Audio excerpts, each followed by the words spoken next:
So sa may mga problema sa tuhod, lalo na yung meniscus, ACL, ginagawa to prehab and after surgery rehab. Ang tawag ito heel slides para pumunta yung dugo sa tuhod. Kasi meron dyan red zone and white zone sa tuhod. Yung red zone, nadadalo yung dugo, yung white zone halos wala. So kailangan ng ganito. So higa tayo flat. Tapos inhale, diretso nyo. Exhale.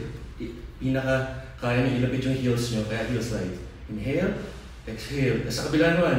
Inhale, straight, flat, tapos exhale. Pinakamalapit.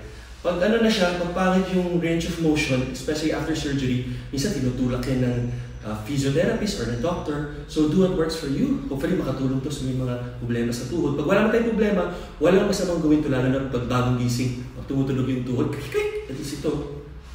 Yan o. Yan. 15 to 25 reps. I hope this helps. We're not your doctors.